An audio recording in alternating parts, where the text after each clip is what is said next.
မြတ်ဗုဒ္ဓရဲ့လက်ထက်မှာဒီအိမ်မက်ကိုကောသလမင်းကြီးမက်တာဟာ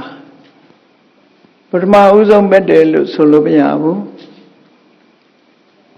ဘုရားလောင်းဘုရားဖြစ်သူမရောက်ခင်ကလည်းပဲပါရဏသီမီမှာကာတိမင်းကြီးဟာအခုလိုပဲ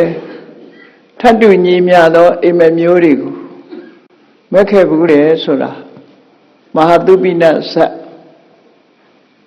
50ဇတ်တဲ့89ဇတ်မြောက်မဟာသုပိနဇတ်မှာဆိုထားတယ်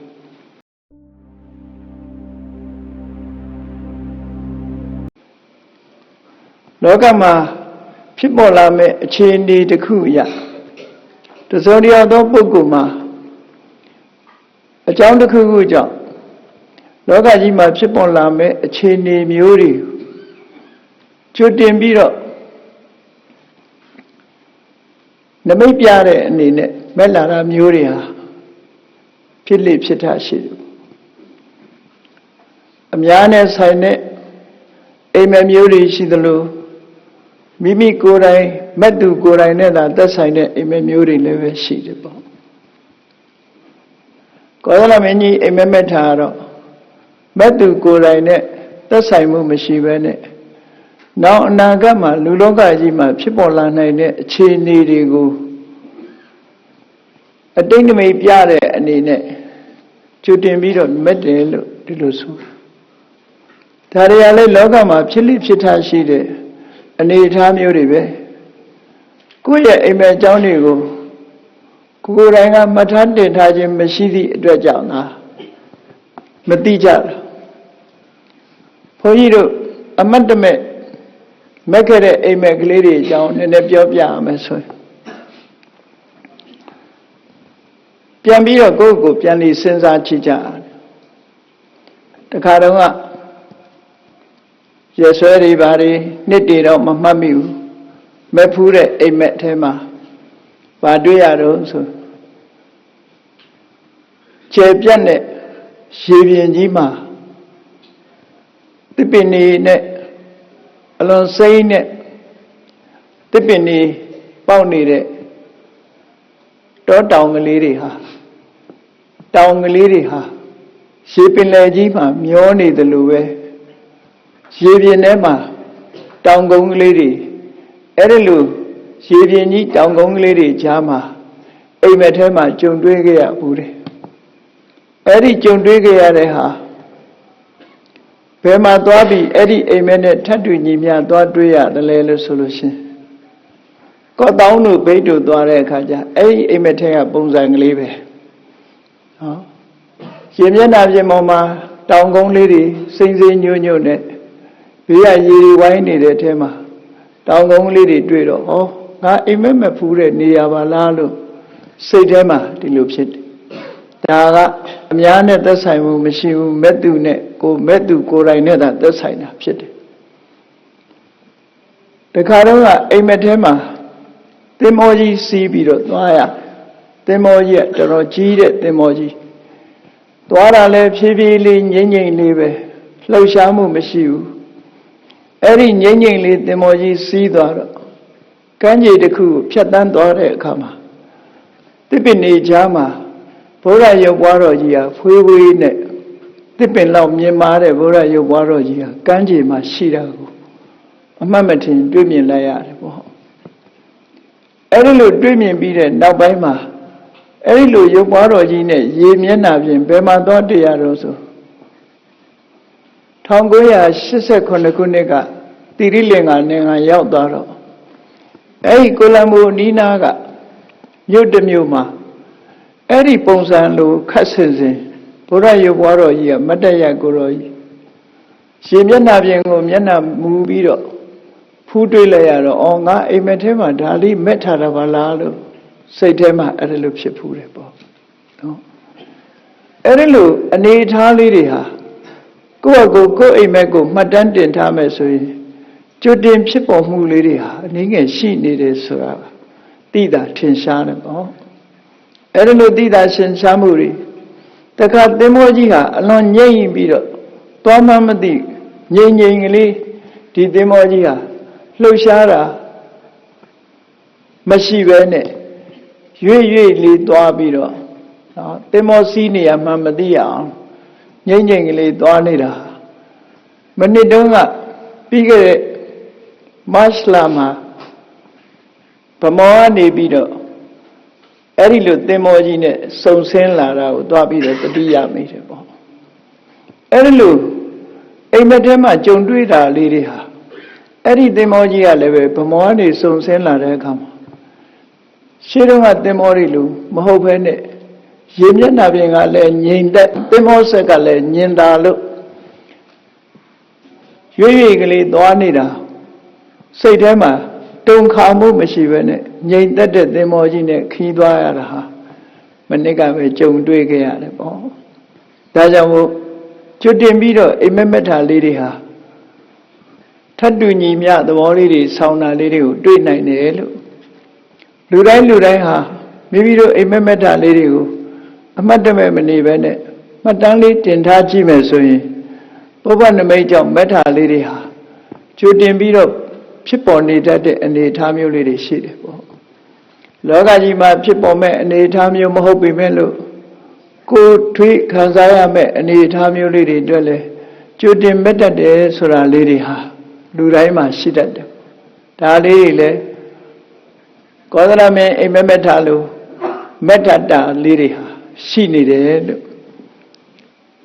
ဒီနေ့ကောသလမင်းကြီးရဲ့ရသော်ဘုရားနဲ့ဆုံတွေ့ပြီးသူ့ရဲ့အိမ်မက်အကြောင်းတွေကိုရှောက်ထားတဲ့အခါမှာနံပါတ်3အိမ်မက်ကိုသူကရှောက်ထားတယ်ဘာတွေသူမြင်မက်တုံဆိုတော့နွားမကြီးတွေဟာမွေးစနွားမငယ်လေးတွေအခုပဲမွေးလာတော့ရက်နိုင်ကစားလေးနွားမငယ်လေးတွေအဲ့ဒီမွေးစအမိနွားမကြီးကအဲ့ဒီလိုခုပဲမွေးကစားလေးရှိတဲ့နွားမငယ်လေးရဲ့နွားမငယ်လေးဆိုတော့နွားမကြီးကရှစ်လက်နှစ်ဖက်ကိုဒူးလေးထောက်ပြီးတော့အလွန်သေးပြီးတော့မွေးကစားလေးဖြစ်တဲ့မတ်တရခါစားနွားမငယ်လေးရဲ့နှုတ်ကိုစို့နေတာကိုသူကမြင်ရတယ်အိမ်မက်ထဲမှာသွားတွေ့တယ်ရှေ့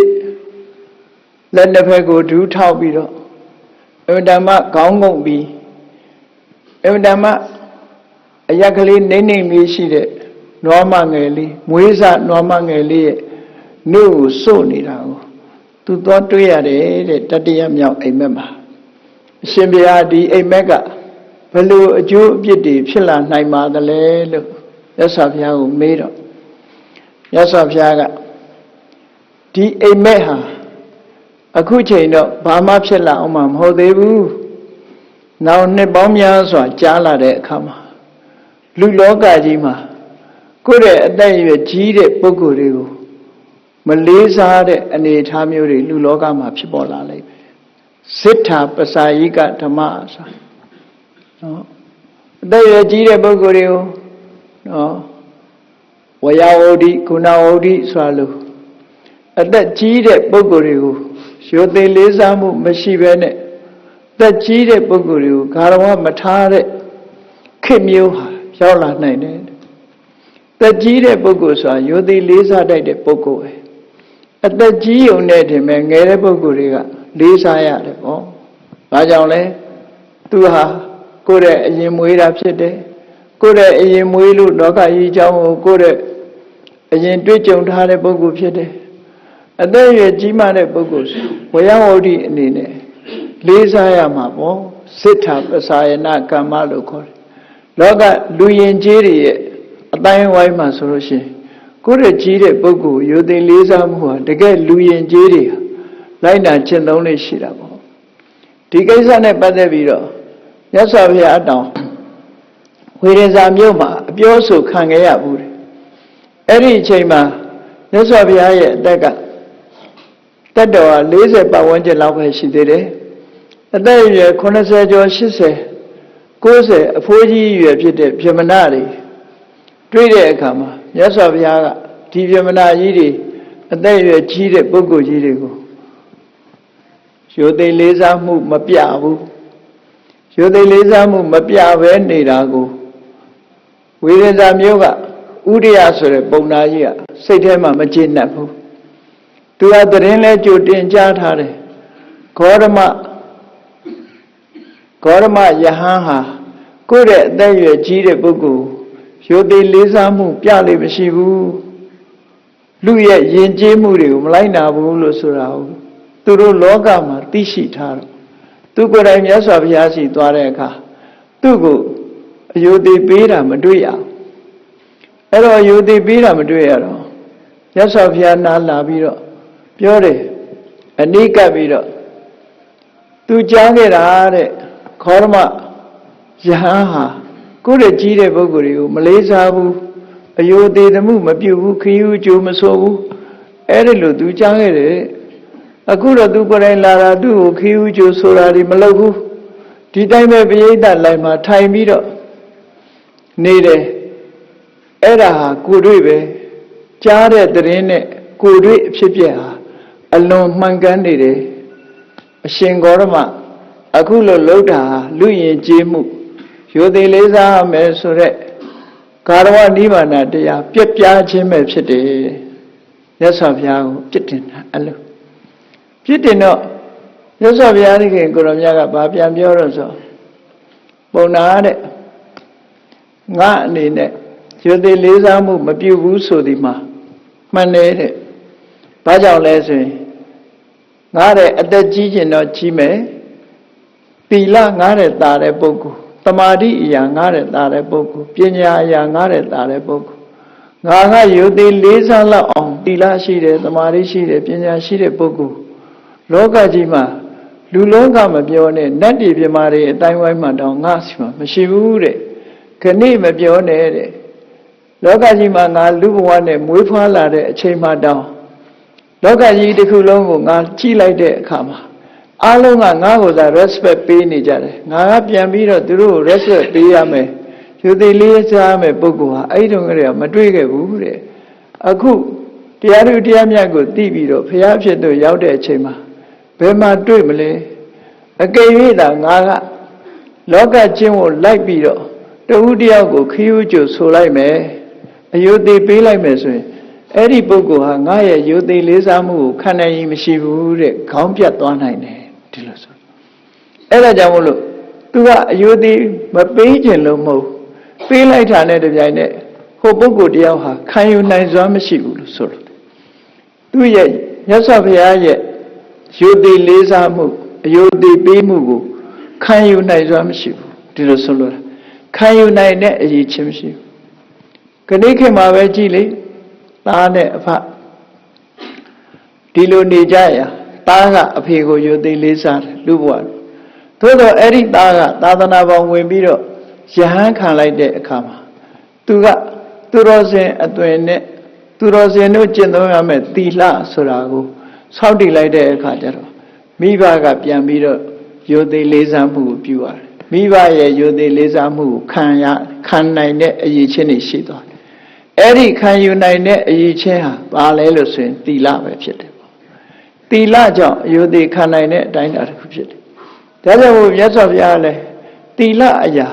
ဘုရားတဲ့တာတဲ့ပုဂ္ဂိုလ်တမာတိအရာပညာအရာသူ့တဲ့တာတဲ့ပုဂ္ဂိုလ်တလောကလုံးကိုကြည့်လိုက်တဲ့အခါအားလုံးဟာသူ့ရဲ့နှိမ့်ကြနေတာဖြစ်တယ်ပေါ့အဲ့ဒါကြောင့်ယုသိလေးစားမှုကိုမပြုဘူးလို့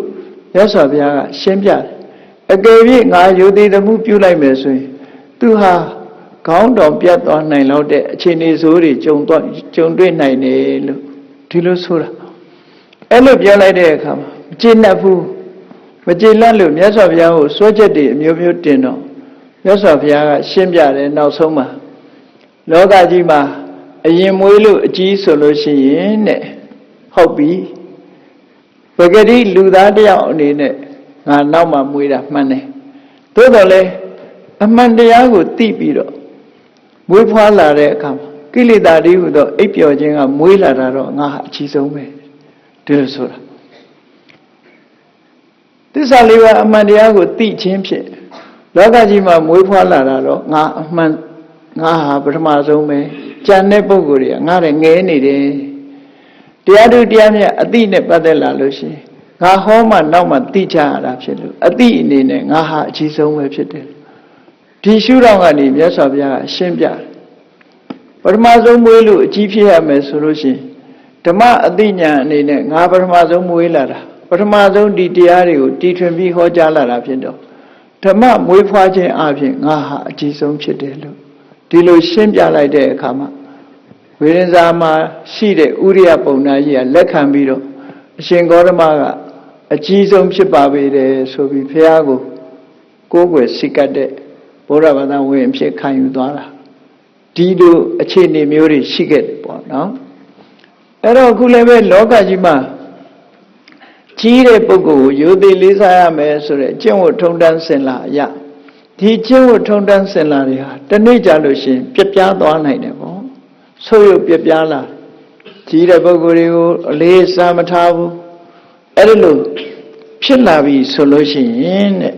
အဲ့ဒီတရားပျောက်ကွယ်သွားပြီဆိုတဲ့အခါမှာတဲ့နောက်အနာဂတ်မှာ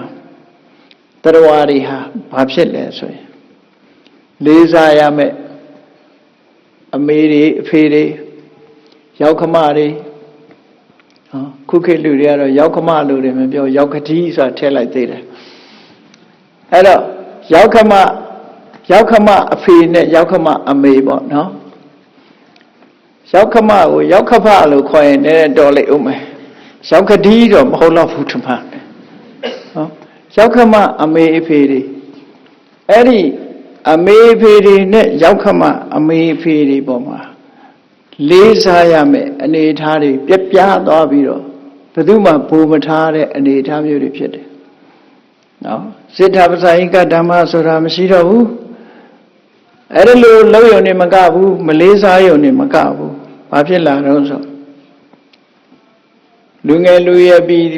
ပညာတွေသင်ကြားလို့ပညာတွေတက်ပြီးစီးပွားဥစ္စာတွေရှာနိုင်တယ်အမေတွေအဖေတွေတဲ့ပို့ပြီးတော့စီးပွားဥစ္စာတွေရှာနိုင်လာတယ်ရှာနိုင်လာတဲ့အခါကုမ္ပဏီတွေထောင်ပြီးတော့ကိုယ့်အကိုချမ်းသာကြွယ်ဝလာတယ်ဆိုရင်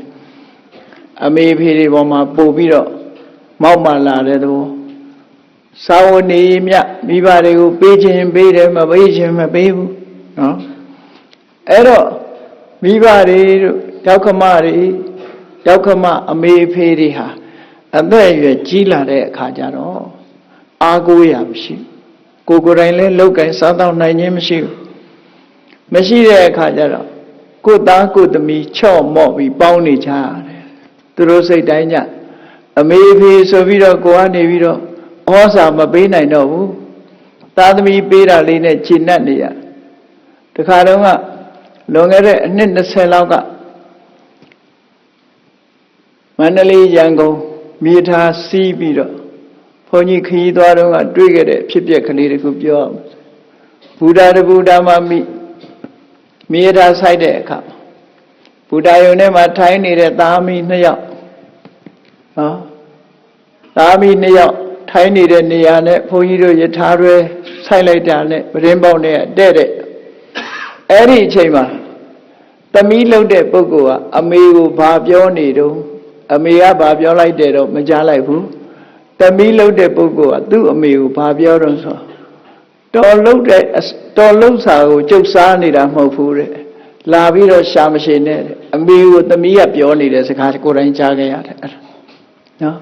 တော်လှုပ်စာကျုပ်စားနေတာမဟုတ်ဘူးတဲ့အဲ့တော့တောသူတွေနဲ့တူပါတယ်တော်တို့ကျုပ်တို့နဲ့ပြောတာကြားခဲ့တယ်အဲ့ဒီမှာမြေထားဘူးတာတခုမှဩကြည်ပါလားအမေကိုများပြန်ရန်တွေ့အဲ့တော့အမေလုံးတဲ့ပုဂ္ဂိုလ်ကငြိမ်ငြိမ်လေးနေတယ်ပြန်မပြောရဲတော့ငြိမ်သွားတယ်အဲ့စောစောကတော့ဘာတွေပြောကြတယ်တော့မသိဘူးကြောက်ကစားဖြစ်နေပုံတော့ရတယ်အဲ့ဒီမှာတော်လုံးစာကျုပ်စားနေတာမဟုတ်ဘူးတဲ့ရှားမရှိနဲ့တဲ့ဟောအဲ့ဒါနဲ့မိဘလုံးတဲ့ပုဂ္ဂိုလ်ကပါးစပ်ကလေးပိတ်ပြီးတော့ဆေးလိတ်ကလေးတောက်ပြီးဒီတိုင်းထိုင်နေရှာဘာမှမပြောတော့အဲ့ဒါမိသားကြီးထွက်သွားတော့သူတို့ကိုကြည့်ပြီးတော့ဩဖြစ်မဖြစ်ရလေ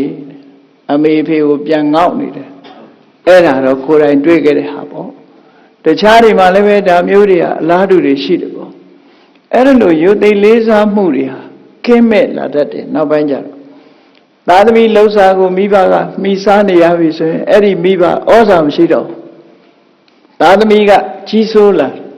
သူတို့ပေးခြင်းမှပေးမယ်သူစကားနားထောင်ရမယ်သူထားတဲ့နေရာနေရမယ်သူခိုင်းတာလုပ်ရမယ်ဆိုတဲ့အနေအထားမျိုးတွေမိဘတွေဟာတနာစရာအခြေအနေမျိုးရောက်နေကြတာဟာလောကမှာရှိနေတယ်အမှန်ပဲရှိနေတတ်တယ်ပေါ့အဲ့ဒါလို့အနေအထားမျိုးတွေဟာစိတ်မကောင်းစရာဖြစ်လာငယ်စဉ်တောင်ကြီးကကျွေးမွေးဆောင်းရှောက်လာတဲ့ကျေးဇူးတွေကိုမထောက်မထားပဲနဲ့ကိုကလုံနိုင်ကိုင်းနိုင်ရွယ်ရောက်လာတဲ့အခါမိအိုဖအိုတွေကိုယခုလိုစူးစူးပူပူစူလိုက်ငေါင်းလိုက်တဲ့ဆိုတဲ့အနေအထားမျိုးတွေဟာအတော်ရင်နာစရာကောင်းတဲ့အနေအထားလူရင်ကျေးမှုတွေဟာပြက်ပြားလာတယ်လို့ဒီလိုဆိုတယ်အဲ့ဒါလို့ပြက်ပြားလာတော့မိအိုဖအိုတွေရောက်ခမအမေအိုအဖေအိုတွေဟာအာကိုရမရှိဘူးကိုလည်းမစွမ်းဆောင်နိုင်တော့ဘူးမစွမ်းဆိုင်နိုင်တော့သားလေးသမီးလေးတွေချော့မော့မြေးကလေးတွေချော့လို့အဲ့ဒါလို့ချော့မော့ပြီးတော့သူတို့စိတ်ကျဉ်တတ်တဲ့အခါမှာစိတ်ကျဉ်တတ်အောင်လုပ်ပြီးတော့မိကိုပြီးတော့ကျွေးတာလေးနဲ့ကျဉ်တတ်ပြီးတော့နေရတဲ့အမေအိုအဖေအိုတွေလောကကြီးမှာရှိနေပြီပေါ့ဒီလိုဆိုတာဒါကြောင့်မလို့ဓမ္မရဲ့ဘိုးဘွားရိပ်သားတွေရောက်သွားကြတာတွေလည်းရှိတယ်ပေါ့နော်အဲ့ဒါလို့အစဉ်ပြေတဲ့မိဘတွေရှိတယ်လို့အစဉ်မပြေတဲ့မိဘတွေသားသမီးတွေရဲ့အောင်ငေါက်တွေခံပြီးတော့အဆူပူတွေခံပြီးတော့ဒီလိုပဲငုတ်ပြီးနေကြရတဲ့မိအိုဖအိုတွေဟာလေလောကမှာတနာစရာအခြေအနေမျိုးတွေဖြစ်ပေါ်လာတယ်အဲ့တော့ဒီဥယျာဟာတဖြည်းဖြည်းတိုးတက်လာနောက်ပိုင်းမှာကြီးတဲ့ပုဂ္ဂိုလ်ယူသည်လေးစားရမယ်ဆိုတဲ့ကိုချင်းတရားတွေဟာပြပြလာပြီးနော်မာနတွေတက်ကြွလို့ကျေးဇူးတရားကိုမထောက်ထားပဲနဲ့မိအိုဖားတွေကိုအောင်ငေါက်ပြီးနေတတ်တဲ့သားဆိုးသမီးဆိုးတွေနဲ့ကြုံတွေ့လာတဲ့အခါအနာဂတ်မှာဒီလိုအခြေအနေမျိုးတွေဖြစ်ပေါ်လာနိုင်တယ်တော့အဲ့တော့ဒါကလောကလူသားတွေလူလောကကြီးတစ်ခုလုံးအတွက်မဲ့တာဗမာပြည်အတွက်တင်မဟုတ်ဘူးနိုင်ငံတကာမှာဒီလိုအနေအထားမျိုးတွေရှိတယ်အမေရိကန်နိုင်ငံသွားတော့ကဗမာပါပဲနော်ဗမာလူမျိုးတွေကပဲအမေရိကန်နိုင်ငံရောက်သွားပြီအမေရိကန်နိုင်ငံမှာကြီးသွားပြီဆိုရင်ကြာကြာနေလိုက်လို့ရှိရင်အမေရိကန်လိုက်ဝင်သွားတယ်ပတ်ဝန်းကျင်ဥပနိဒေယပစ္စည်းကြောင့်ပတ်ဝန်းကျင်ပုံစံတွေဝင်သွားတဲ့အခါကျတော့အမေဖေကိုနှုတ်ဆက်တာတတ်တာတဲ့နော်လောက်ချင်လောက်တယ်သွားချင်သွားတယ်အမေဖေကိုနှုတ်ဆက်သွားနော်အဲ့ဒီလောက်လေးပဲအမေဖေကိုအယူသည်လေးစားဖို့အသာထားနော်သူသွားချင်သွားမယ်ပြန်ချင်တဲ့အချိန်ပြန်မယ်အမေဖေကိုအိမ်မှာပြောရမယ်ဆိုရင်သူခေါ်ချင်တဲ့လူခေါ်လာတယ်နော်မိဘရှိတော်ပါတော့ဒီလိုမသိဘူးဘာဖရင့်ညာဖရင့်နေခေါ်ချလာအဲ့ဒီလူဟာမျိုးတွေရှိတော့တကာကြီးတယောက်ကဘုန်းကြီးနဲ့တွေ့တော့လျှောက်တယ်တပည့်တော်ဒီကောင်နေဒီခေါ်ပြီးတော့ထားမိတာမှားရဗျာခုမှဘာကောင်းဖြစ်နေတယ်ဆိုလားသူပြောတယ်တပည့်တော်အဲ့ဒီဘွားရောက်နေပြီတဲ့သူတို့လှုပ်ချင်အောင်လုပ်နေတပည့်တော်ဘာမှလည်းပြောလို့မရတော့ဘူးအဲ့ဒါတကယ်လျှောက်ထားကြုံရဘူးလေပေါ့လောကကြီးမှာဆိုးရပြက်ပြားလာပြီဆိုရင်အခြေအနေတွေကဒီတိုင်းပဲဖြစ်လာအခြေအနေဒီတိုင်းဖြစ်လာမြန်မာမိသားစုတွေကပဲဒီလိုပဲအမေတွေဖေတွေကတော့တားဆိုမပြတ်နိုင်ဘူးမြန်မာမျိုးသမီးတူဟာဘလက်လို့ခေါ်တဲ့ကပလီတယောက်နဲ့အိမ်အောင်ကြပြီးတော့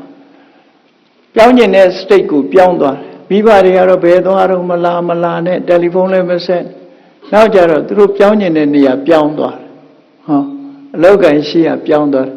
မိဘကတော့တမျောမျောနဲ့ဒီလိုနေကြအဲ့ဒီလိုမိဘတွေကဩဇာကျသွားတဲ့အနေအထားမျိုးတွေရှိတယ်အဲ့ဒီလိုအနေအထားဖြစ်လာမှကိုကြည့်ပြီးတော့အိုးနွားမကြီးတွေဟာရှေ့ကဒူးလေးနှစ်ဖက်လက်ကလေးဒူးတုပ်ပြီးတော့ခဏမှမွေးကစားနွားမငယ်ပေါက်စာလေးရဲ့နှုတ်စို့ပြီးတော့နေရတယ်ဆိုတဲ့အနေအထားမျိုးဟာဒီမြင်ကွင်းဟာအနာဂတ်မှာမိအိုဖအိုတွေအတွက်မကောင်းတဲ့အတိတ်နမိတ်တစ်ခုဖြစ်ပေါ်လာခဲ့တယ်လို့ဒီလိုဆိုတာပေါ့နော်အဲ့ဒါမျိုးဆိုလို့တယ်နိုင်ငံသားတွေမှာဆိုလို့ရှိရင်မိအိုဖအိုခီးမဆိုင်နိုင်ကြတော့ဘူးစိုက်ချင်တောင်မှမစိုက်နိုင်တဲ့အနေအထားဖြစ်တော့ဘယ်ပို့တော့ဆိုနာဆင်းဟောင်းပို့ထားနာဆင်းဟောင်းပို့တယ် နာစင်အောင်ပို့ထားပြီးတော့တော်သေးတဲ့သားသမီးဆိုလို့ရှိရင်မိခင်ဖခင်သွားပြီးတော့ကြည့်တယ်ကြည့်ပြီးတော့အာဘေးစကားလေးပါလေးပြောကြသေးတယ်အေးမိဘကိုမလေးစားတဲ့ပုဂ္ဂိုလ်တွေကြတော့အဲ့ဒီပို့ထားပြီးတော့နော်တလနေလို့လည်းမရောက်ဘူးနှစ်လနေလို့လည်းမရောက်ဘူးအဲ့ဒီထဲမှာမိအိုဖအိုတွေက complaint တက်တဲ့မိအိုဖအိုတွေဆိုလို့ရှိရင်ပြောစံကြားခဲ့တာအဲ့ဒီမှာဆေးနဲ့ငြိမ်အောင်ထိုးလိုက်တယ်လို့တောင်ကြားဘူးတဲ့အဲ့ဒါသိပြီးတော့ complaint တက်ပြီးတော့လှုပ်တဲ့မိအိုဖတွေကိုနာဆင်းဟုံးမှာစောင့်တဲ့ nurse မတွေကဆေးကလေးထည့်ပေးလိုက်လို့ရှိရင်ငြိမ်သွားတာတဲ့အဲ့ဒါငြိမ်ဆေးထိုးလိုက်တာနောက်ဆုံးမှာစမ်းစမ်းကြီးဖြစ်သွားအဲ့ဒီငြိမ်ဆေးကလုံးဝမလှုပ်တော့တဲ့ငြိမ်ဆေးထိုးပလိုက်တာတဲ့အဲ့ဒါလို့တောင်ကြားခဲ့တယ်အမေရိကန်တွေတုန်းကနော်အဲ့တော့လောကကြီးကမရှိဘူးလို့ပြောလို့မရဘူးဒါမျိုးတွေဖြစ်တယ်ဆိုတာမတမအဲ့တော့ကောသလမင်းကြီးအိမ်မက်မက်တာဒီကနေ့ခေတ်မှာဒါမျိုးတွေဖြစ်လာပြီလို့ဆိုတဲ့အဓိပ္ပာယ်ပဲဂျာမနီနိုင်ငံသွားတော့မှဆိုရင်အဖိုးကြီးတွေအမေကြီးတွေချင်းကလေးဆွဲပြီးကိုယ့်ဘက်ကိုဈေးဝယ်နေရှာကြဈေးဝယ်နေကြတယ်သားသမီးတွေရှိတော့လဲသားသမီးတွေကမပြုစုကြဘူးတချို့များဆိုလို့ရှိရင်ဈေးဝယ်သွားရင်လမ်းနေမဲ့လဲဆုံးသွားတဲ့ဟာတွေရှိတယ်ချို့လဲအိမ်ပေါ်မှာနေမဲ့ဘဝအဆုံးသတ်သွားကြတယ်နော်သားသမီးတွေကလုံးဝမကြည့်ကြတော့ဘူးအဖိုးကြီးဖွားကြီးတယောက်ပဲ့သွားပြီဆိုလို့ရှိရင်ခွေးလေးတစ်ကောင်မွေးပြီးတော့ကျိုးကလေးနဲ့ခွေးလေးနဲ့အဖော်လုပ်ပြီးတော့သွားတာကိုလည်းတွေ့ရတယ်ဈေးသွားဝယ်တယ်ချင်းကလေးနဲ့အဲ့လိုလောကစားတော့ကြရတဲ့အမေဖေတွေဟာဘဝမှာသားသမီးတွေကပြစ်ထားခဲ့တာတွေဒါမျိုးတွေတော်တော်များတယ်ဩတချို့နိုင်ငံတွေမှာဆိုလို့ရှိရင်ဒီမိဘတွေကိုတော်ရဲခေါ်သွားပြီးတော့အဲ့တော်ရဲမှာပဲကျိုးလေးတုပ်ပြီးတော့ထားပစ်ခဲ့တယ်ညကြတော့ဝန်ပလွေတွေဘာတွေလာရင်အဲ့ဒါစားသွားတာအဲ့လိုတောင်ထားတယ်ဆိုတာမျိုးတွေကရှိလာတယ်ပေါ့ဒီလိုမိဘဖော်တွေကိုမပြုစုနိုင်တဲ့အခါကျတော့အဲ့လိုတော်ထဲမှာခေါ်သွားပြီးတော့ထားပစ်ခဲ့တာပဲဒီလိုဇလန်းတွေတောင်ရှိတယ်ပေါ့နော်အဲ့တော့လောကကြီးဟာဆိုးပြပြလာပြီဆိုလို့ရှိရင်တော့အမှန်တမ်းရင်နာစရာဖြစ်ပြမှုတွေဟာဖြစ်ပြလာနေအဲ့ဒါကိုသားသမီးတွေကဒီမိဘမိအိုဖအိုတွေဟာသားသမီးတွေပေးတာလေးနဲ့ခြေနှက်ပြီးနွားမကြီးတွေဟာနွားမငယ်လေးပေါက်စလေးရဲ့နှုတ်ကိုစိုးရတယ်လို့ပဲမိဘတွေဟာသားသမီးတွေခြေနှက်အောင်ချော့မော့ပြီးတော့သားသမီးတွေကပ်ရစားရတဲ့ဘဝမျိုးအဲ့လိုကပ်ရစားလို့ကြည်ကြည်နက်နက်လက်ခံထားရင်ပဲကျေးဇူးရှင်မကြီးတွေကျေးဇူးတင်ရအောင်ပါပဲကျေးဇူးရှင်ကြီးတွေဖြစ်အောင်ပါပဲ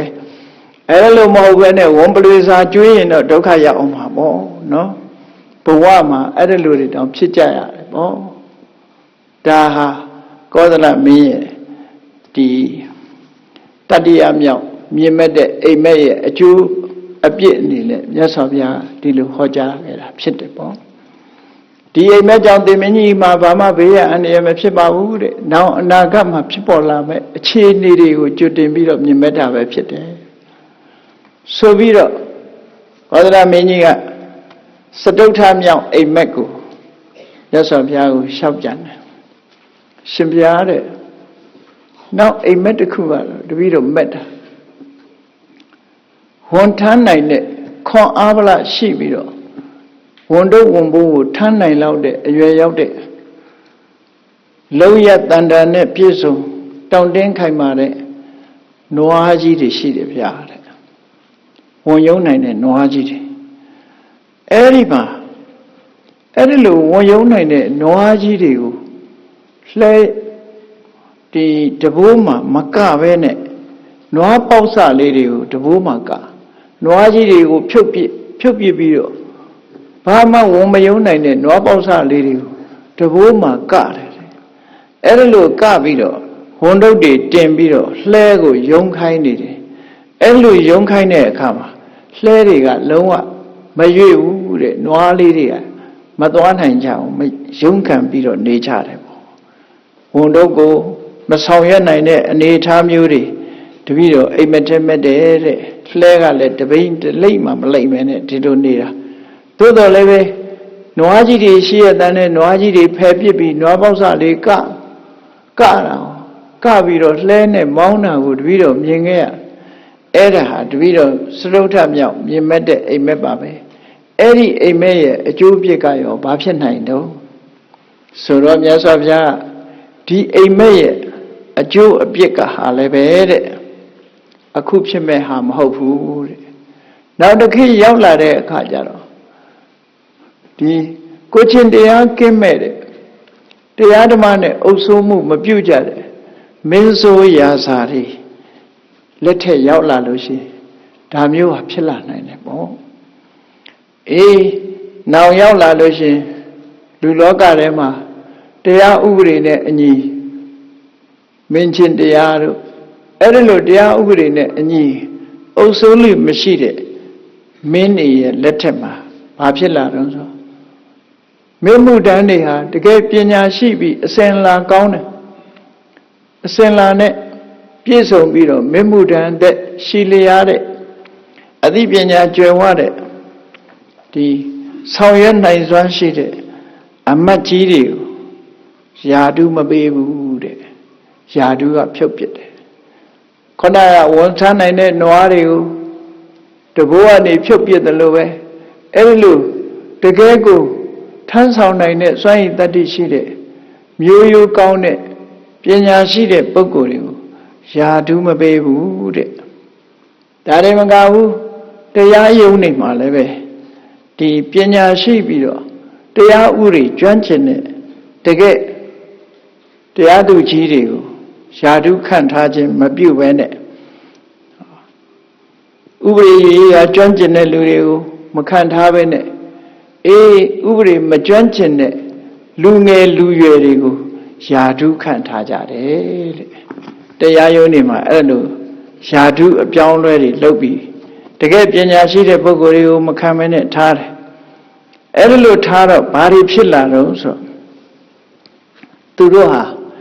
မင်းမှုတန်းနဲ့လှုပ်ဆောင်ရမယ့်ကိစ္စတွေကိုတင့်တော်တယ်မတင့်တော်ဘူးဆိုတာတွေဘာတစ်ခုမှမသိဘူးမသိတော့အဲ့ဒီယာတုရဲ့တာဝန်ဝတ္တရားတွေကိုထမ်းဆောင်နိုင်ခြင်းမရှိကြဘူးတဲ့ခြေပြောင်းအောင်မထမ်းဆောင်နိုင်ကြဘူးအဲ့ဒီလိုမထမ်းဆောင်နိုင်တဲ့အခါကျတော့အဲ့ဒီအလုပ်ကိုသူတို့စွန့်ခွာနေကြတယ်စွန့်ခွာသွားကြတယ်အဲ့ဒီမှာအသက်ရွယ်ကြီးတဲ့ပညာရှိအမတ်ကြီးတွေဟာဘာဖြစ်လာတော့ယာတုမရတဲ့အခါကျတော့နော်ယာတုမရတဲ့အခါအလုပ်ကိုင်းမရှိတဲ့အခါကျတော့ဘာဖြစ်တော့နော်အေးငါတို့ဘေးဖယ်ထားလိုက်ပြီငါတို့ဟာအပြင်ရောက်သွားပြီငါတို့တဲ့အရာရောက်လာလူငယ်လူရွယ်တွေကငါတို့တဲ့အရာရောက်လာတယ်ဆိုပြီးသူတို့မှာတကယ်ကျွမ်းကျင်တော်လည်းပဲဘာမှဝင်ပြီးတော့မပြောကြတော့ဘူးသိပေမဲ့လို့သိတာကိုမပြောကြတော့ဘူးဝင်ရောက်ပြီးတော့မှားယွင်းနေလှုပ်ဆောင်ကုန်ကြတယ်လောက်ရမယ့်ကိစ္စတွေဟာအကုန်တလွဲတချော်တွေဖြစ်မှန်မှန်ကန်မဖြစ်တော့လုပ်ငန်းကိစ္စတွေကအောင်မြင်မှုမရှိဘူးတဲ့တပြည့်အုပ်ချုပ်တဲ့မင်းတွေရဲ့ဒီကိစ္စတွေဟာအောင်မြင်မှုမရတဲ့အခါကျတော့ဘာဖြစ်လဲမင်းတွေရဲ့လုပ်ငန်းကိုင်တာတွေဟာဆုပ်ယုပ်ပြက်ပြားလာတယ်ပေါ့လုပ်ငန်းတွေမအောင်မြင်တော့ဘူးမအောင်မြင်လို့ဆုပ်ယုပ်ပြက်ပြားမှုတွေဖြစ်ပေါ်လာခဲ့တယ်ဘယ်နေရာကြည့်လိုက်တိုးတက်မှုမရှိဘဲနဲ့ဆုပ်ယုပ်ပြက်ပြားမှုတွေကြီးပဲဖြစ်လာဥပမာပဲတကယ်တာဝန်ထမ်းဆောင်နိုင်တဲ့ရုံးနိုင်တဲ့နွားကြီးတွေကိုဖြုတ်ပစ်ပြီးတော့တာဝန်ထမ်းဆောင်နိုင်တယ်မရှိတဲ့နွားငယ်ကလေးတွေကိုတဘိုးမှာကပြီးတော့ယုံခိုင်းတဲ့အခါမှာဘာမှဝန်တော့ဝန်ဖို့ကိုမယုံနိုင်တယ်လို့ပဲတဲ့အဲ့ဒါလို့မင်းဆိုးရာစာကိစ္စတွေဟာအားလုံးပြက်ပြားဆုပ်ယုပ်ပြီးတော့သွားတယ်နောက်တစ်ချိန်မှာဒါမျိုးတွေဖြစ်လာနိုင်တယ်လောကကြီးရဲ့ဆုပ်ယုပ်ပြက်ပြားမှုတွေလုပ်ငန်းကိစ္စတွေမအောင်မြင်မှုတွေဟာဒီလိုအခြေအနေကြောင့်ဖြစ်ပေါ်လာနိုင်တယ်ဒီလိုအိမ်မက်မက်ချင်းကြောင့်သင်မင်းကြီးမှာဘာမှအန္တရာယ်မရှိဘူးနောင်အနာဂတ်မှာဒါမျိုးတွေဟာဖြစ်ပေါ်လာနိုင်တယ်ဒါကိုဆွဲပြီးတော့မက်ချင်းတာဖြစ်တယ်လို့မြတ်စွာဘုရားကဖြေရှင်းတယ်ပေါ့အဲ့လိုဖြေရှင်းတော့နောက်တစ်ခါထူးထူးဆန်းဆန်း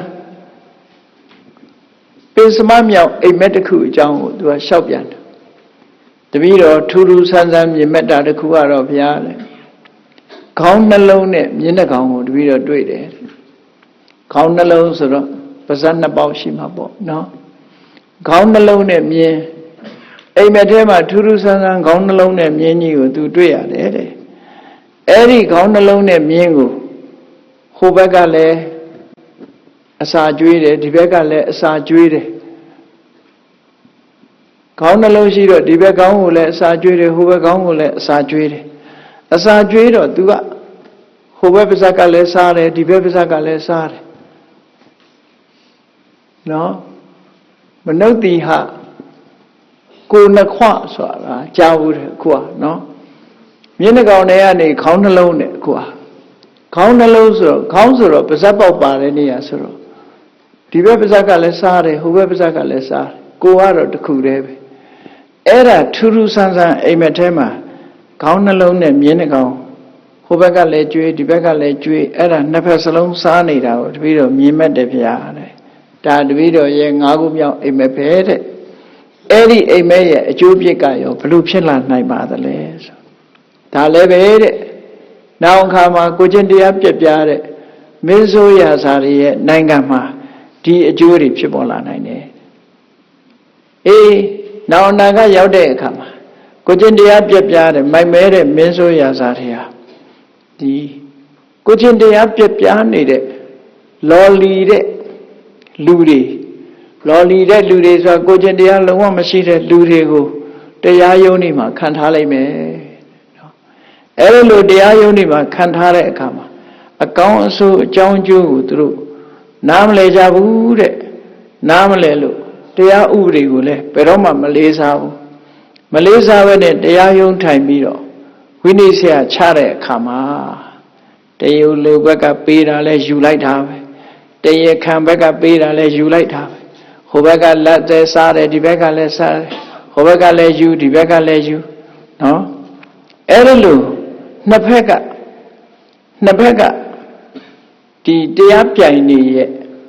လက်ကနေပြီးတော့ပေးသမျှတစိုးလက်ဆောင်တွေကို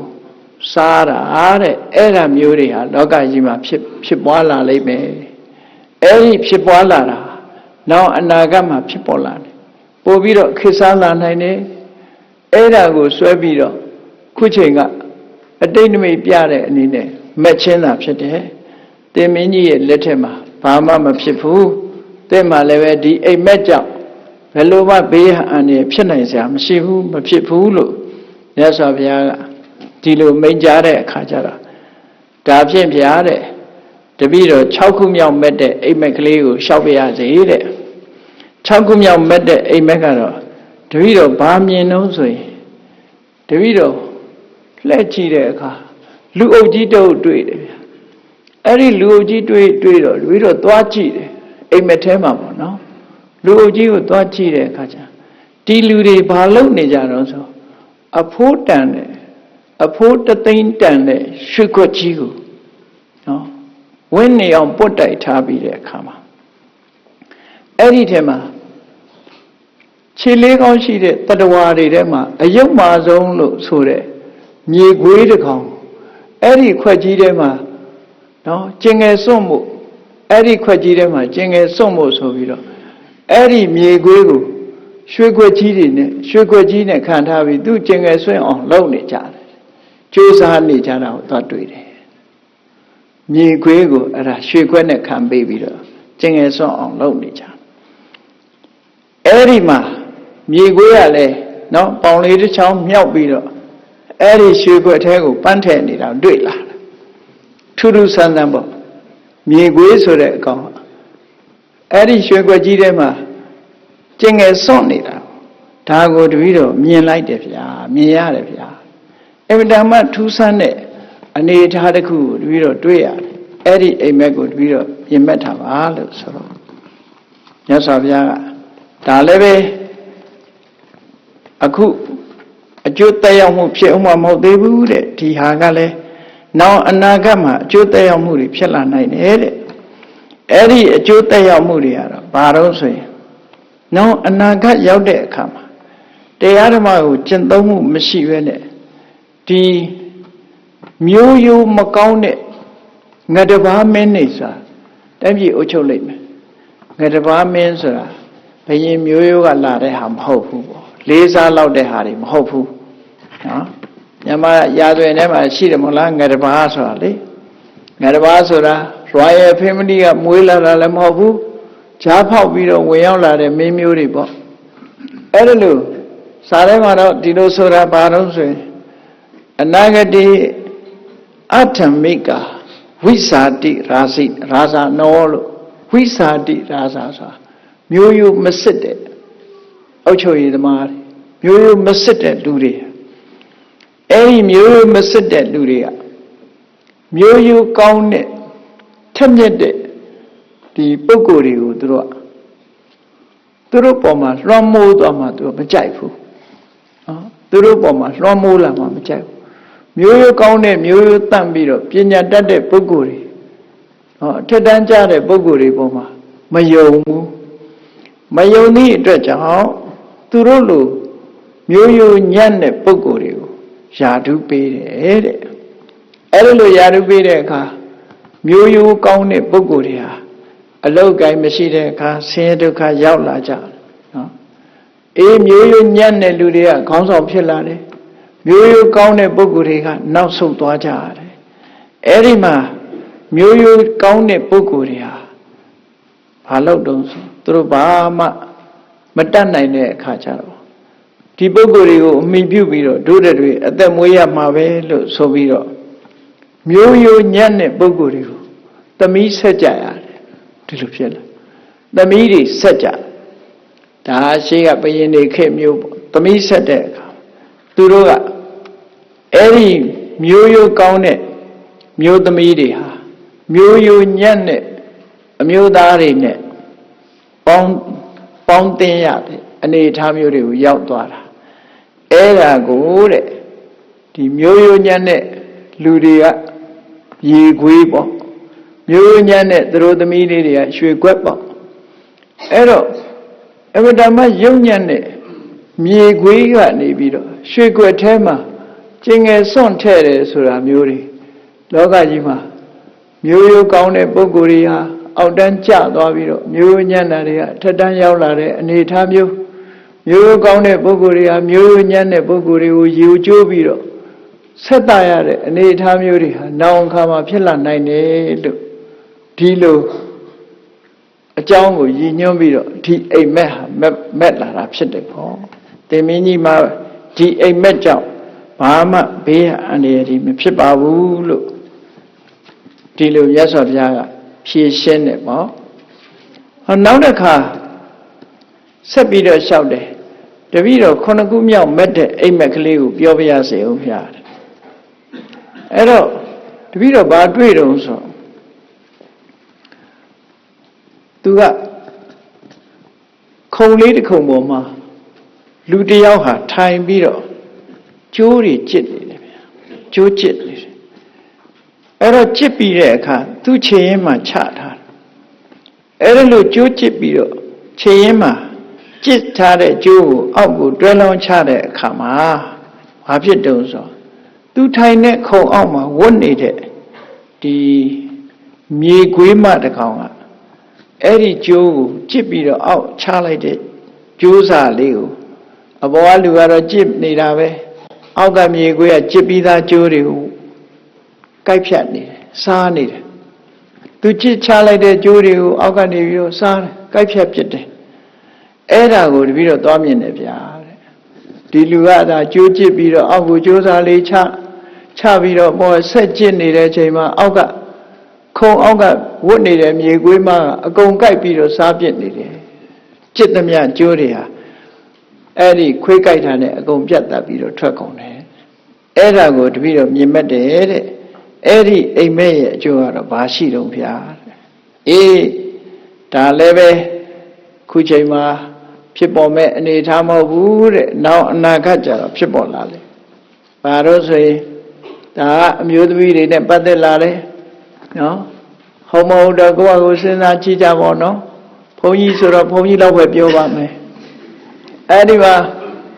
အမျိုးသမီးလေးတွေဟာတဲ့ဘာဖြစ်လဲသူရာလောလာတဲ့အ ရက်တောက်တက်လာကြတယ်ဘီယာတွေတောက်တက်လာကြတယ်အလင်္ကာရလောလာလှခြင်းပခြင်းလာတယ်ဝတ်ချင်တဲ့သူများလို့စိတ်ရွှေပြည့်ရက်တွေဆင်ញင်တယ်ရွှေတွေဝတ်ချင်တယ်နော်ဝတ်ချင်စိတ်တွေများလာတယ်ဝိသိခာလောကလမ်းပေါ်ထွက်ချင်လာတယ်အာမိတလောလာကောင်းတာတွေစားချင်လာတယ်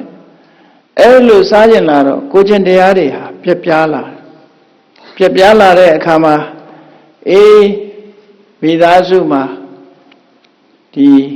အမျိုးသားတွေကကြိုးစားပြီးတော့အလုပ်လုပ်ပြီးတော့ရှာဖွေလို့အပ်လိုက်တဲ့ပစ္စည်းဥစ္စာကိုအရက်တော့ပြစ်တယ်ပန်းတွေဝယ်တယ်အိုးစားတွေဝယ်တယ်ဒီဇိုင်းလှလှထွက်တိုင်းဝယ်တယ်ဖက်ရှင်တွေလုပ်တယ်လုပ်သမျှဟာခုနကကျိုးကျစ်ချသမျှကိုမြေခွေးမှစားပြစ်တယ်လို့ပဲနော်ရှာဖွေသမျှပစ္စည်းဥစ္စာတွေကိုအကုန်လုံးသုံးဖြစ်လိမ့်မယ်တဲ့နောင်ကြလို့ရှိရင်သုံးဖြုံပြစ်လိမ့်မယ်အဲ့လိုသုံးဖြုံပြစ်တာမျိုးနော်ဒါတွေနောက်အနာဂတ်ကြတော့ပို့ပြီးတော့များလာမယ်ရှားသမျှကြစ်ချသမျှကျိုးတွေကိုမြေခွေးမကအောက်ကနေစားပြစ်တယ်လို့ပဲယောက်ျားလှုပ်တဲ့ပုဂ္ဂိုလ်ကရှားပွေပြီးတော့စူဆောင်းတဲ့ပစ္စည်းဥစ္စာမှန်သမျှသုံးဖြုံပြီးတော့ပြစ်လိုက်မယ်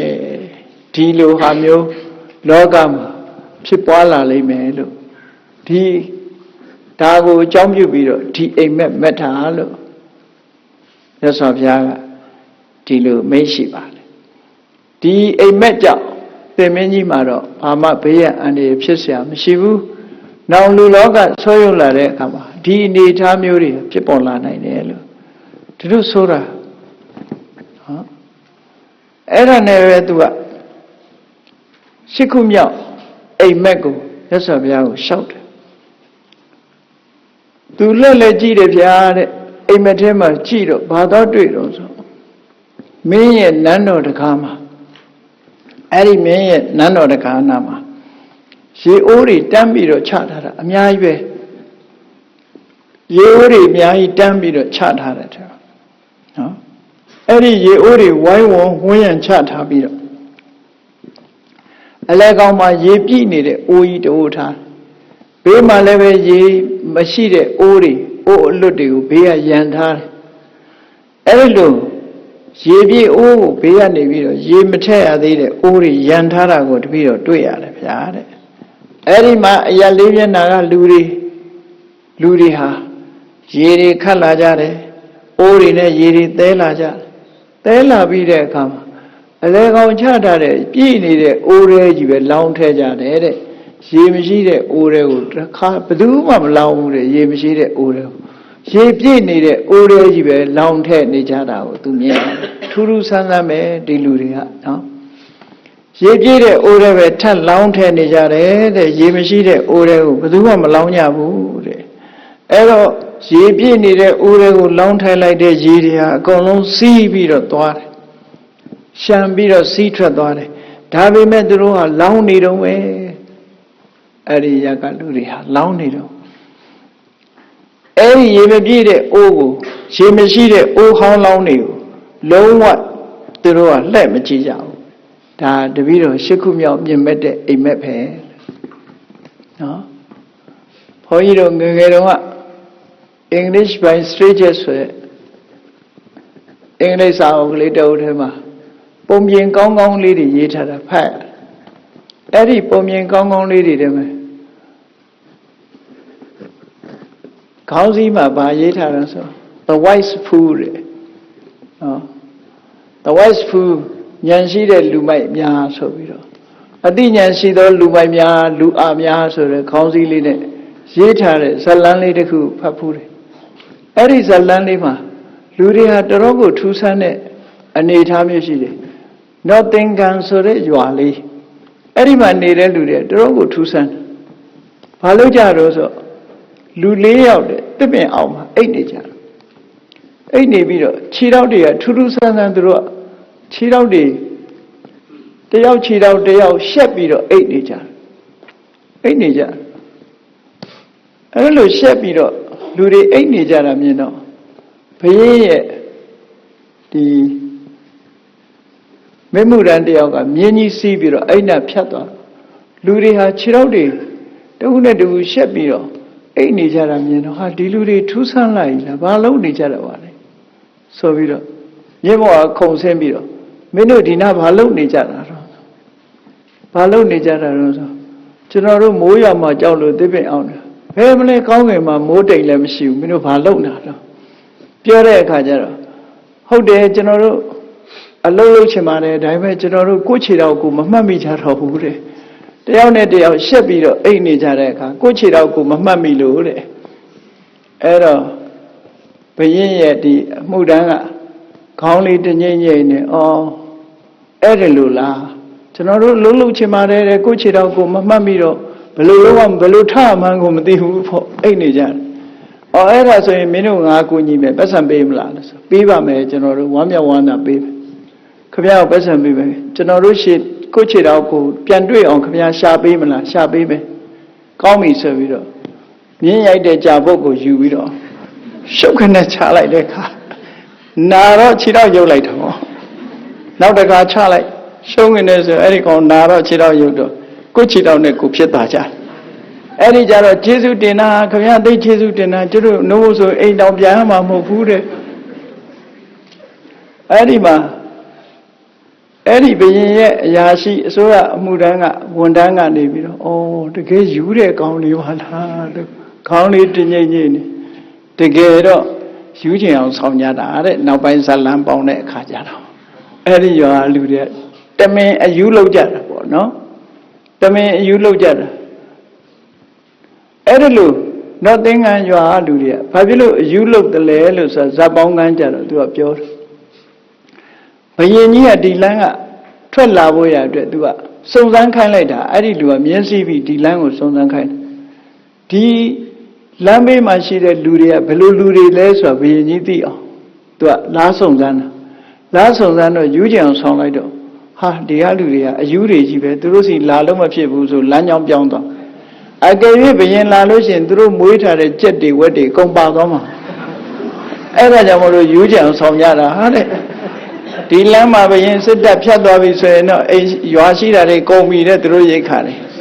အဲ့ဒါကြောင့်မလို့မလာအောင်ယူကြအောင်ဆောင်းနေဆို The Wise Fool ဆိုတဲ့ဇာတ်လမ်းလေးဟာအတော်စိတ်ဝင်စားစရာကောင်းတယ်စာအုပ်ရဲ့နာမည်က English by Strategist ဒါတော့စိတ်ဝင်စားစရာကောင်းတဲ့ဇာတ်လမ်းလေးတွေကိုအဲ့စာအုပ်မှာရေးထားတယ်အဲ့တော့အဲ့ဒါလိုပဲနော်ထူးထူးဆန်းဆန်းနေအခုဒီလူတွေကလည်းပြည့်ရေပြည့်နေတဲ့အိုးကိုပဲထပ်ဖြည့်ပြီးတော့ရေမရှိတဲ့အိုးကိုလောင်းတဲ့လူမရှိဘူးလှဲ့တောင်မကြည့်ဘူးရေတွေကလည်းအလုံးစီးထွက်နေတာလောင်းတုံးပဲအဲ့ဒါကိုတပည့်တော်မြင်တယ်ဗျာတဲ့မြင်မဲ့တယ်ဘာများဖြစ်နိုင်တော့ဆိုဒါလည်းပဲနောင်အနာဂတ်ကျမှဖြစ်မှာပါတဲ့အနာဂတ်ရောက်တဲ့အခါလူလောကကြီးဟာဆိုးပြပြလာလိမ့်မယ်ဆိုးပြပြလာတော့တိုင်းပြည်တွေဟာဒီဩဇာတတ်တွေရုပ်လျော့ပြီးတော့စိုက်လို့ပြေးလို့လဲအောင်မြင်ကြမှာမဟုတ်ဘူးမအောင်မြင်တော့တိုင်းပြည်မှာအုပ်ချုပ်တဲ့မင်းတွေဟာဒီဆင်းရဲနွမ်းပါလာလိမ့်မယ်တဲ့ဆင်းရဲလွမ်းပါလာတော့အဲ့ဒီမှာအစိုးရနော်အုပ်စိုးနိုင်တဲ့ပုဂ္ဂိုလ်အုပ်စိုးနိုင်တဲ့ပုဂ္ဂိုလ်ဟာသူ့ရဲ့ဘန္နာတိုင်းမှာ